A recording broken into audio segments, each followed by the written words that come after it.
मनोज, मैं आपके पास आ जाती हूँ। मुद्दों की राजनीति में कौन सा मुद्दा इस वक्त हावी दिख रहा है? अगर मैं जैसे सीट वाइज तो कुछ विश्लेषण किया है यहाँ पर प्रशांत ने, मुद्दों की राजनीति में कौन हावी दिख रहा है? क्योंकि भाई पिछली बार तो हम देख रहे थे कि बीजेपी जिस तरह से डायरेक्ट ममता पर अटैक कर रही थी, वो एक परिवर्तन दिखा। महिलाओं के लिए जो वेलफेयर स्कीम्स को लेकर पिछली बार वो भी जो है उस पर भी हमलावर थी। इस बार ऐसा कुछ बीजेपी करती नजर नहीं आई है। तो अब ऐसे में बताइए भाई, क्योंकि एसआईआर है, हाईएस्ट वोटिंग टर्नआउट है, तमाम ये मुद्दे हैं। घुसपैठ का अपना एक अलग मुद्दा है, महिला सुरक्षा एक अलग मुद्दा है, झाल मुड़ी, ये सब हमने देखा। जी बिल्कुल पूजा जी, एक चीज देखिए, दूसरे चरण का चुनाव है, यानी जो 29 अप्रैल कल चुनाव होने जा रहा है। थोड़ी सी चीजों को समझना है, यदि बंगाल के राजनीति को समझना है तो इस बात का जानना आपको बहुत जरूरी है। जो कल चुनाव होने जा रहे हैं, 142 सीटों पे जो चुनाव हो रहा है, ये सबसे बड़ा, देखिए जब मुर्शिदाबाद का जगह जहां पे समाप्त होता है, वहां से नदिया स्टार्ट होता है। नदिया में जिस तरह से बीजेपी का, एक तरह से देखें कि यहाँ पे 2021 की हम बात करें तो बीजेपी ने 9 सीटें जीती थी और टीएमसी के पास 8 सीटें थी, टोटल यहाँ की 17 सीटों पे। तो ये आंकड़ा देखिए, इस बार प्रधानमंत्री लगातार यहाँ पे जो मतुआ समुदाय के जो ज्यादातर लोग यहाँ पे नदिया जिले में रहते हैं, देखिए यहाँ पे कल्याणी है, राना घाट है, कृष्णा नगर है और नवद्वीप है जो चैतन्य महाप्रभु का है। देखिए थोड़ा सा समीकरण को पूजा जी समझने की जरूरत है।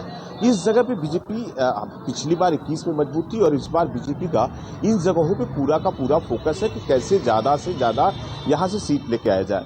देखिए उसके सटा हुआ उत्तर 24 परगना आता है। उत्तर 24 परगना जो कि बैरकपुर से स्टार्ट होते हुए आपका इधर से चलते हुए पूरा एकदम बनगा, इन सब जगह पे बारासात होते हुए उत्तर 24 परगना की देखिए 33 सीटें थी, जिसमें 2021 में बीजेपी ने महज 5 सीटें जीती थी। बीजेपी का पूरा फोकस देखिए इस सीटों पे है, क्योंकि यहाँ पे देखिए यहाँ ठाकुर नगर जो आते हैं, यहाँ बनगा जो लोकसभा है, यहाँ पे शांतनु ठाकुर यहाँ के सांसद है।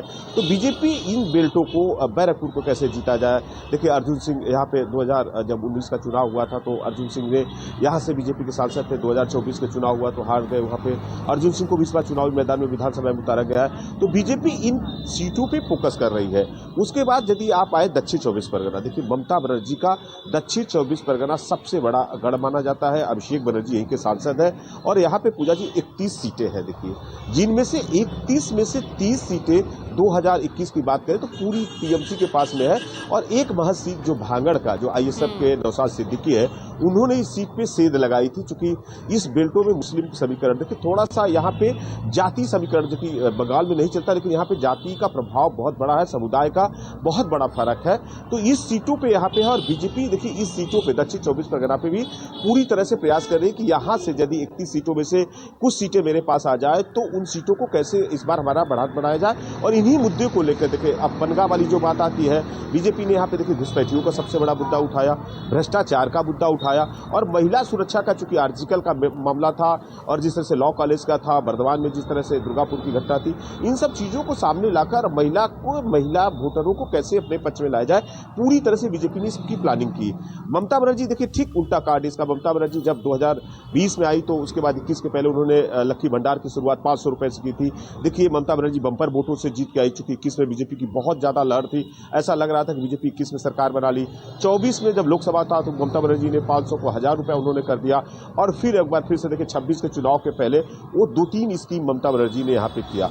यानी पहली स्कीम की लक्की भंडार के अमाउंट को 1500 रुपए कर दिया और युवाओं का एक बड़ा क्रेज था, युवा के तकवा का। जिस तरह से बीजेपी आरोप लगाती थी कि बंगाल में नौकरियां नहीं है, शिक्षा जगत में जिस तरह से घोटाले हुए, तो ममता बनर्जी ने युवाओं को साधने के लिए 21 से 40 के जितने युवा वर्ग के थे उनके अकाउंट में भी 1500 रुपए देना शुरू कर दिया। तो ये बड़े मुद्दे थे। अब आ जाए देखिए पूजा जी कोलकाता का। कोलकाता बड़ा अहम है। कोलकाता का जो शहरी अंचल की सीट आती है, इसमें करीबन 11 सीटें हैं, जो कि पूरी की पूरी सीट टीएमसी के पास 2021 में है। बीजेपी इन सीट पे सेध लगाने की पूरी तरह से कोशिश कर रही है, क्योंकि यहाँ पे देखिए मिला जुला समीकरण है। यहाँ पे बंगाली भाषी लोग रहते हैं, यूपी बिहार के हिंदी भाषी ज्यादातर यहाँ पे रहते हैं और मुस्लिम समुदाय के भी कुछ लोग यहाँ पे ज्यादातर रहते हैं। तो अब बीजेपी का पूरा टारगेट कि यदि कोलकाता, आपको बता दें, जो कोलकाता जीतेगा वो बंगाल जीतेगा। इस बार ममता बनर्जी देखिए किस में कोलकाता को जीती थी, बंगाल जीती थी। और कोलकाता का यदि समीकरण गड़बड़ाएगा या समीकरण जिसके पक्ष में जाएगा वो उसी के साथ में हो जाएगा, उसी की सरकार बनेगी। कोलकाता से सटा हुआ हावड़ा है, देखिए हावड़ा में 16 सीटें आती है। जी ठीक है, आप बने रहिएगा क्योंकि अभी अगर मैं सीट वाइज समीकरण करूंगी तो और ज्यादा टाइम लग जाएगा और हमारे साथ इतने मेहमान जो जुड़ गए हैं